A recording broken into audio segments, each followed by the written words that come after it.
Assalamualaikum warahmatullahi wabarakatuh. Alhamdulillahirabbil alamin. Segala puji hanya milik Allah Subhanahu wa taala.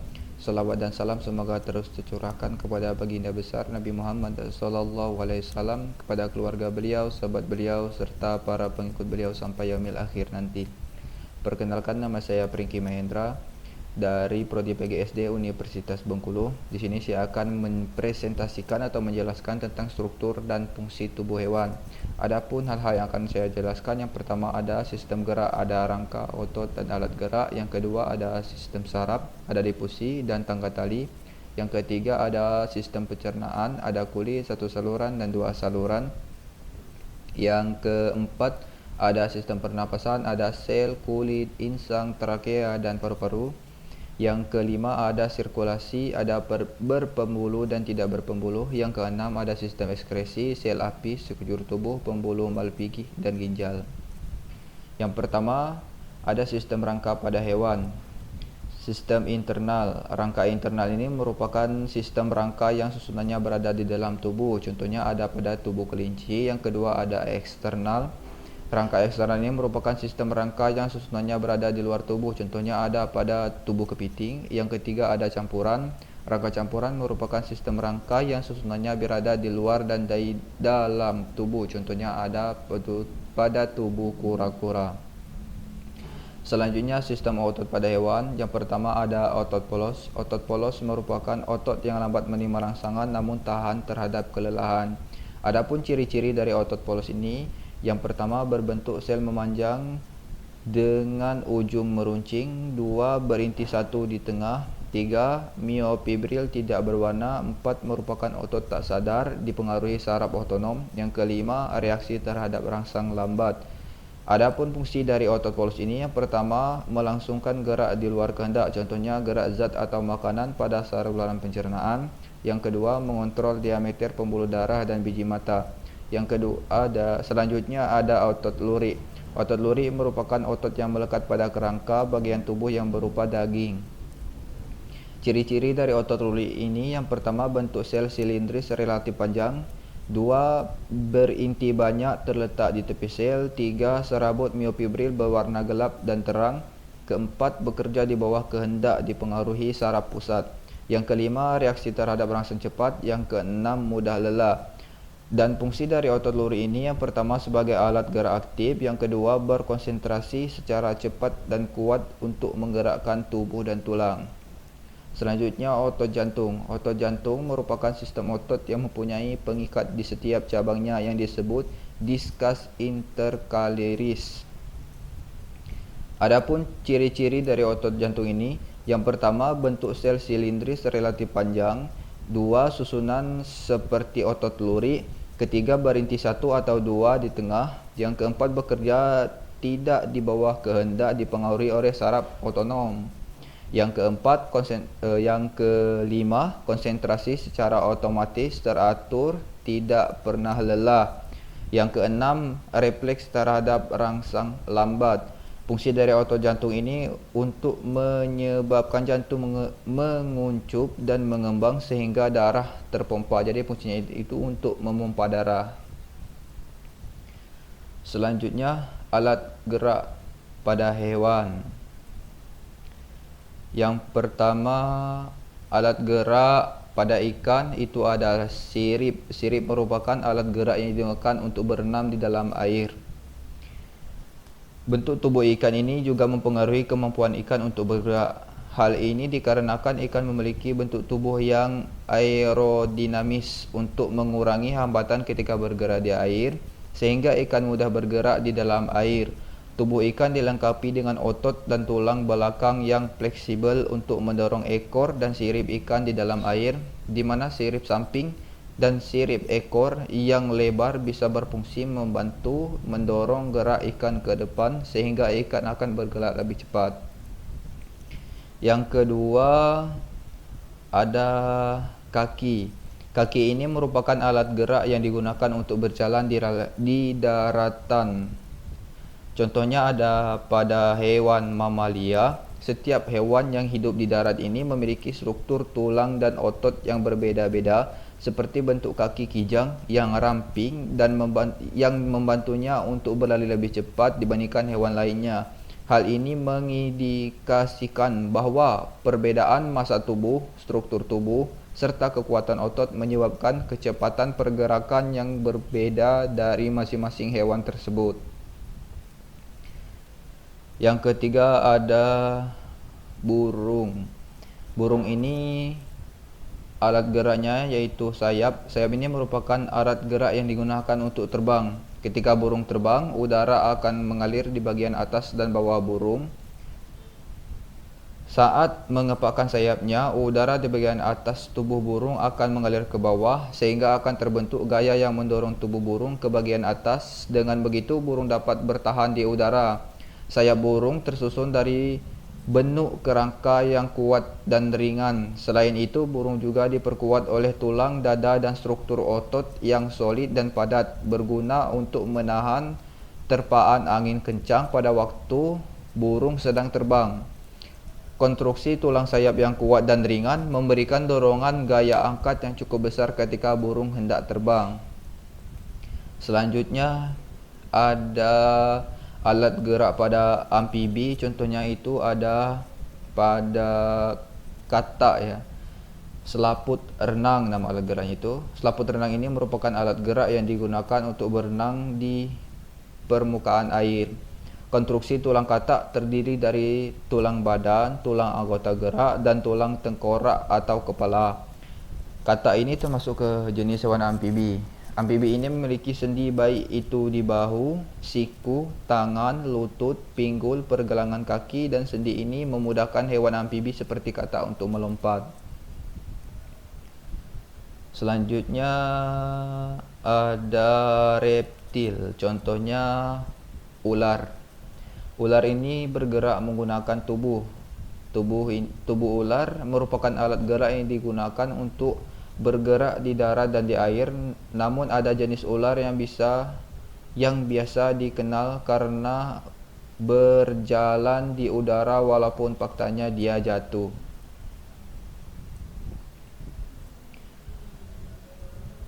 Struktur tulang ular terdiri dari tulang tengkorak, tulang badan, dan tulang ekor. Pada tulang badan ular terdiri dari ratusan buah ruas tulang belakang, sedangkan pada bagian tulang rusuknya terhubung dengan tulang belakang dibalut dengan otot-otot yang lentur dan kuat. Selanjutnya ada sistem saraf pada hewan. Yang pertama, difusi. Saraf difusi merupakan sistem saraf yang berfungsi untuk menyalurkan baik keluar maupun masuk ke dalam sel. Yang kedua, tangga tali. Saraf tangga tali merupakan sistem saraf yang terdiri dari sepasang ganglia dan dua tali saraf yang memanjang dan bercabang. Adapun sistem saraf pada hewan reptil terdiri dari sebuah sistem saraf tepi dan sistem saraf pusat. Di dalam sebuah bagian otak besar, plep penciuman yang termasuk dalam pusat penciuman berkembang secara baik hingga dalam indera penciuman menjadi lebih tajam. Adapun sistem saraf pada burung, sistem saraf pada burung ini terdiri dari sistem saraf pusat dan sistem saraf tepi. Sistem saraf pusat terdiri dari otak dan susun tulang belakang. Sistem saraf tepi terdiri dari serabut saraf yang berasal dari otak dan serabut saraf yang berasal dari daerah di antara vertebra ya. Otak burung terdiri dari otak depan, otak tengah, susun tulang belakang, dan otak belakang. Selanjutnya, sistem saraf pada hewan mamalia. Pada hewan mamalia, sebuah bagian terhadap otak hewan mamalia ini terdiri atas otak depan, otak tengah, dan otak belakang yang dapat berkembang dengan baik. Selain itu, mamalia juga mempunyai susun tulang belakang. Selanjutnya, sistem saraf pada serangga. Sistem saraf pada serangga ini juga terdiri dari sistem saraf pusat dan sistem saraf tepi, berupa sistem saraf tangga tali, Contohnya yang kita ambil pada belalang, sistem saraf pusat tersusun atas kelompok-kelompok badan sel saraf yang disebut ganglia. Tiap-tiap ganglia ini dihubungkan oleh satu atau lebih tali-tali saraf. Sementara itu, saraf tepi belalang tersusun oleh akson sensorik dan akson motorik ke dan dari ganglia. Selanjutnya, sistem pencernaan pada hewan. Yang pertama, sistem pencernaan melalui kulit. Kulit ini merupakan sistem yang kerjanya melalui seluruh tubuhnya yang terdapat pada protozoa. Yang selanjutnya yaitu satu saluran. Satu saluran ini merupakan sistem baik itu makanan masuk dan makanan keluar melalui lubang yang sama. Yang selanjutnya dua saluran.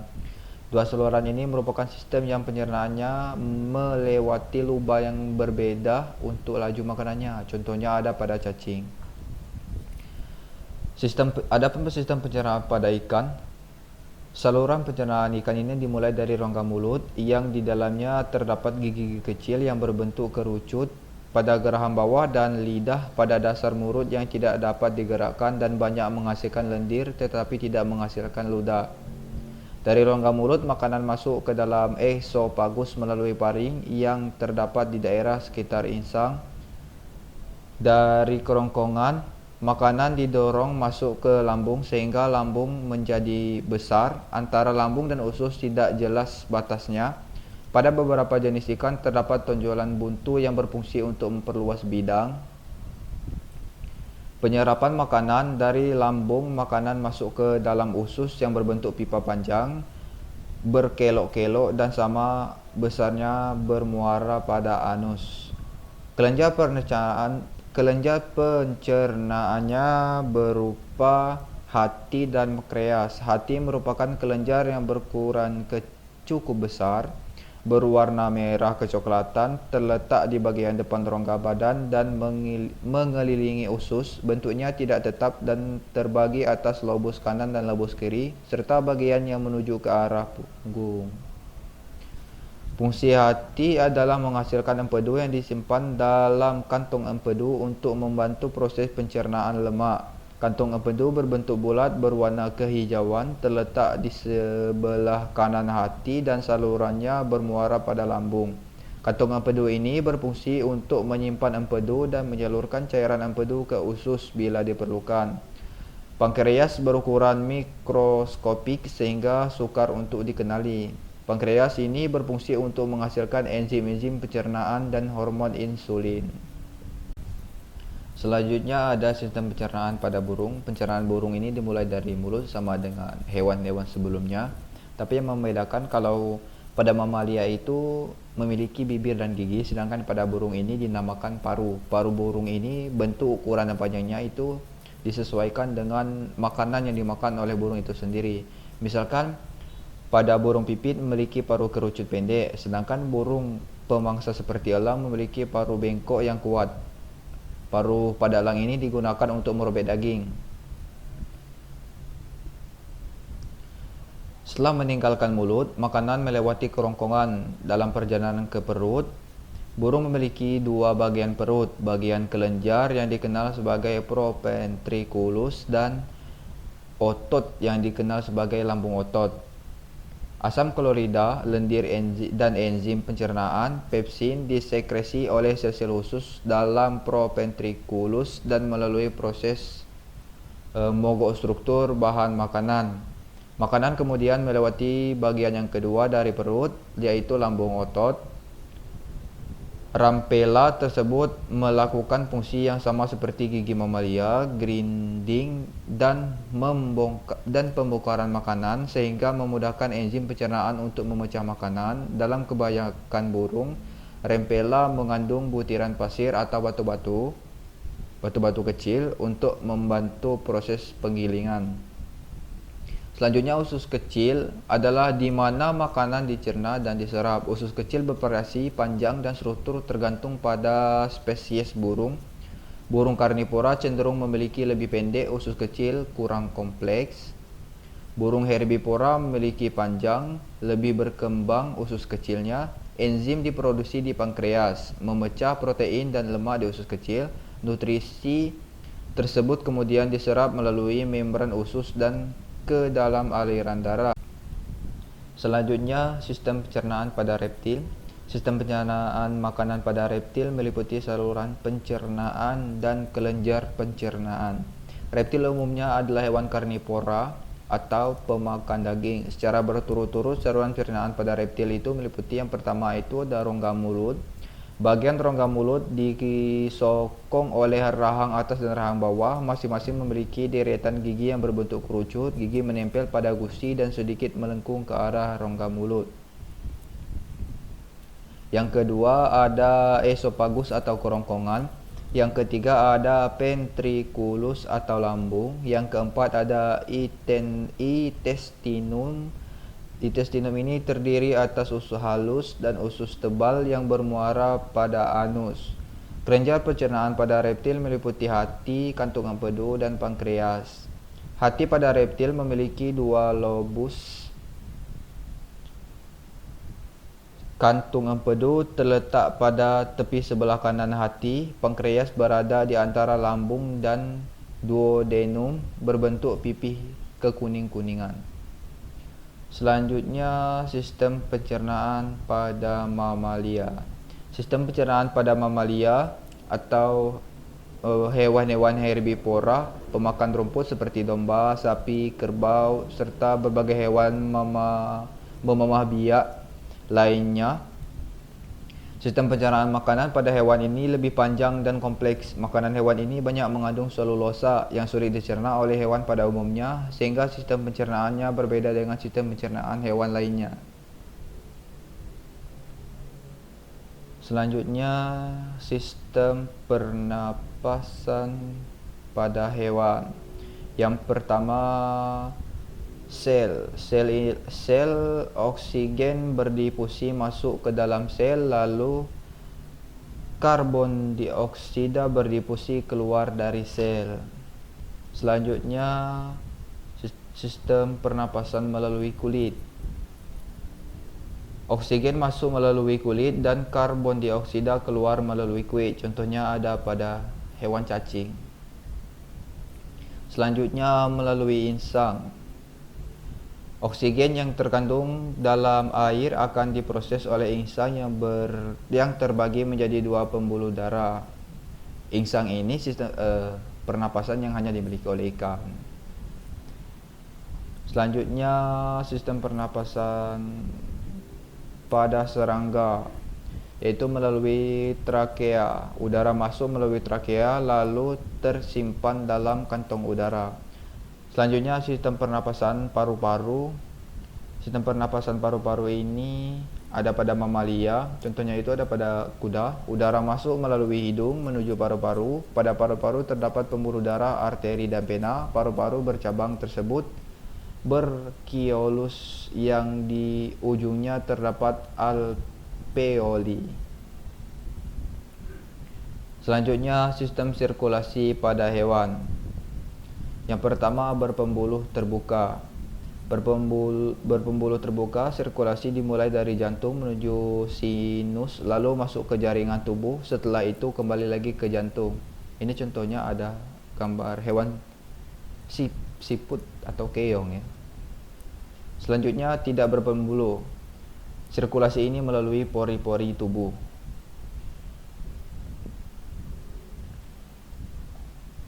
Sistem sirkulasi pada hewan berpembuluh tertutup. Yang pertama itu berpembuluh tertutup tunggal. Berpembuluh tertutup tunggal ini dimulai dari jantung menuju ke contohnya ada pada ikan. Dimulai dari jantung menuju insang, lalu dialirkan ke dorsa aorta yang membagi ke setiap organ-organ. Alat sirkulasi darah ikan terdiri atas jantung dan sinus venosus. Jantung terdiri atas dua ruangan, yaitu atrium dan ventricle. Jantung terletak di belakang insang, yaitu di dalam proses sirkulasi darah bermula dari darah yang kaya CO2 dari seluruh tubuh kembali ke jantung melalui vena dan berkumpul di sinus venosus, kemudian masuk ke atrium, dilanjutkan ke ventricle dan dipompa menuju insang, melewati conus arteriosus. Di insang oksigen diikat dan CO2 dilepaskan, kemudian masuk ke aorta dorsalis dan diedarkan ke seluruh tubuh, lalu kembali ke jantung melalui vena. Sirkulasi darah ikan disebut sirkulasi darah tertutup tunggal karena darah beredar hanya sekali melalui jantung, yaitu dari jantung menuju ke insang dan seluruh tubuh dan kembali ke jantung. Adapun alat sirkulasi darah pada amfibi, contohnya itu ada katak, terdiri atas jantung, arteri, vena, kapiler, dan sinus venosus. Jantung ini terdiri dari 3 ruangan, yaitu antrium kiri, antrium kanan, dan 1 ventricle. Di antara antrium dan ventricle terdapat sekat. Antara antrium kanan dan kiri terdapat katup. Sinus venosus terletak di sebelah dorsal jantung. Darah ini mula-mula berkumpul di sinus venosus dan akan masuk ke antrium kanan dan menuju ke ventricle, lalu dipompa menuju paru-paru. Selanjutnya, darah dari paru-paru yang kaya akan oksigen masuk ke antrium kiri dan menuju ventricle. Selain dari paru-paru, oksigen juga dapat diperoleh melalui kapiler-kapiler di bawah kulit. Oksigen ini masuk ke dalam kulit secara difusi, jadi di dalam ventricle kedua jenis darah bercampur. Selanjutnya, darah yang kaya oksigen dari ventricle dipompa menuju arteri untuk diedarkan ke seluruh jaringan tubuh. Kulit amfibi ini juga berperan sebagai alat pernapasan. Oksigen masuk melalui kulit secara difusi ke kapiler-kapiler di bawah kulit. Selanjutnya itu ada pembuluh tertutup ganda. Pembuluh tertutup ganda ini dimulai dari jantung menuju paru-paru, masuk ke jantung, setelah itu disebarkan ke seluruh tubuh hewan. Contohnya ada pada hewan mamalia. Alat sirkulasi darah berupa jantung yang terdiri dari 4 ruang dengan sekat sempurna, arteri dan vena. Sistem sirkulasi darah pada burung sama dengan sistem sirkulasi dengan mamalia. Pada semua mamalia dan burung, partikel terbagi 2 sepenuhnya sehingga terdapat 2 atrium dan 2 ventricle. Sirkulasi pada mamalia ini dimulai dengan kontraksi ventricle kanan memompa darah ke paru-paru melalui arteri pulmoner. Saat mengalir melalui bantalan kapiler dalam paru-paru kiri dan kanan, darah mengambil oksigen dan melemparkan karbon dioksida dengan darah kaya oksigen kembali dari paru-paru melalui vena pulmoner ke antrium kiri jantung. Selanjutnya, darah kaya oksigen ini mengalir ke dalam ventricle kiri yang memompa darah keluar ke jaringan-jaringan tubuh melalui sirkuit sistemik. Darah meninggalkan ventricle kiri melalui aorta yang mengantarkan darah ke arteri-arteri yang menuju ke seluruh tubuh. Cabang-cabang pertama dari aorta adalah arteri koroner. Aorta kemudian turun ke dalam abdomen, menyuplai darah kaya oksigen ke arteri-arteri yang menuju bantalan kapiler dalam organ-organ abdominal dan kaki. Di dalam kapiler terjadi difusi neto oksigen dari darah ke jaringan-jaringan dan karbon dioksida yang dihasilkan oleh respirasi saluran ke dalam darah. Kapiler-kapiler bergabung kembali membentuk panula-panula yang mengantarkan darah ke vena. Darah miskin oksigen dari kepala, leher, dan tungkai dapat disalurkan ke dalam suatu vena besar, vena cava superior. Kedua vena cava mengosongkan darahnya ke dalam antrium kanan, tempat darah miskin oksigen mengalir ke dalam ventricle kanan. Selanjutnya ada sistem sirkulasi pada reptil. Peredaran darah reptil mengalirkan darah dari paru-paru ke jantung, lalu dialirkan kembali ke seluruh tubuh. Reptil ini memompa darah menggunakan jantung yang berbeda sesuai spesiesnya. Reptil memiliki antrium, vena, dan aorta. Namun pada buaya, struktur jantung yang paling sempurna dan dengan dua arterium dan dua ventrikel dan juga celah foramen panizza. Celah foramen panizza ini menyeimbangkan tekanan jantung saat buaya menyelam. Reptil juga memiliki sistem peredaran darah yang ganda atau melewati jantung dua kali seperti peredaran darah pada manusia. Selanjutnya ada sistem ekskresi pada hewan. Yang pertama itu melalui sel api. Dengan gerakan seperti api lilin, sel api menarik air dan menyaringnya sehingga dapat mengeluarkan zat sisa. Yang kedua, menggunakan seluruh tubuh melalui pori-pori difusi. Jadi sistem ekskresi hewan yang menggunakan seluruh tubuh ini melalui pori-pori dengan difusi. Selanjutnya melalui pembuluh Malpighi. Pembuluh darah akan melewati pembuluh Malpighi yang terletak antara usus tengah dan usus belakang. Asam urat dan garam yang mengkristal akan diekskresikan. Selanjutnya melalui ginjal. Pada ekskresi melalui ginjal biasanya mengekskresikan asam urat, dan pada buaya bukan hanya asam urat tapi juga amonia. Selanjutnya sistem ekskresi pada mamalia. Sistem ekskresi pada mamalia ini sama dengan ekskresi pada manusia. Alat ekskresi pada mamalia ini ada kulit, paru-paru, ginjal, dan hati. Pada kulit mengeluarkan keringat, ginjal mengeluarkan urin, hati mengeluarkan urea, dan paru-paru mengeluarkan karbon dioksida. Setiap mamalia pasti mengalami yang namanya pembuangan urin. Urin ini terjadi di 3 proses. Yang pertama adalah proses filtrasi atau penyaringan. Filtrasi ini terjadi di dalam badan Malpighi yang terdiri dari kapsul Bowman dan glomerulus. Glomerulus ini berfungsi menyaring air, garam, glukosa, asam amino, dan urea serta limbah-limbah lainnya. Proses kedua adalah proses reabsorpsi atau penyaringan kembali. Proses reabsorpsi ini terjadi di tubulus proximal nephron, lengkung Henle, tubulus constructus distal, dan tubulus collectivus. Pada proses ini, semua glukosa diserap kembali. Selanjutnya, yang ketiga itu proses augmentasi. Urin yang dibuat pada proses augmentasi selanjutnya akan mengalir ke bagian tengah ginjal yang disebut pelvis ginjal. Setelah itu terus mengalir ke ureter dan tersimpan di kantung kemih. Dari kantung kemih kemudian urin akan mengalir ke uretra dan dibuang keluar saat buang air kecil. Selanjutnya sistem ekskresi pada ikan. Ikan memiliki 3 organ atau alat yang berperan sebagai sistem ekskresi, yaitu insang, ginjal, dan kulit. Saluran genitalia dan ginjal bermuara di lubang yang sama, yaitu lubang urogenital. Fungsi lubang urogenital ini mirip seperti punya manusia. Saluran urin dan genital bermuara di tempat yang searea namun berbeda lubang. Selanjutnya sistem ekskresi pada burung. Ekskresi pada burung berupa sepasang ginjal metanepros. Ginjal dihubungkan oleh ureter ke kloaka.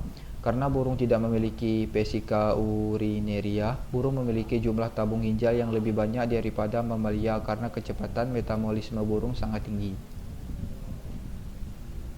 Sampah nitrogen yang dibuang sebagai asam urat yang dikeluarkan melalui kolam menjadi kristal putih yang bercampur feses pada burung laut. Selain mengekskresikan asam urat juga mengekskresikan garam. Hal ini disebabkan burung laut meminum air garam dan memakan ikan laut yang mengandung garam. Nah, ini ada link video dari hasil pemaparan yang setelah saya paparkan sebelumnya. Teman-teman bisa mengaksesnya di YouTube. Nanti linknya saya bagikan lewat deskripsi ya teman-teman. Nah, demikianlah teman-teman, itulah yang dapat saya jelaskan. Apabila ada kekurangan saya mohon maaf. Kepada Allah saya mohon ampun. Saya ucapkan terima kasih pada teman-teman karena sudah menonton video ini. Saya akhiri, wassalamualaikum warahmatullahi wabarakatuh.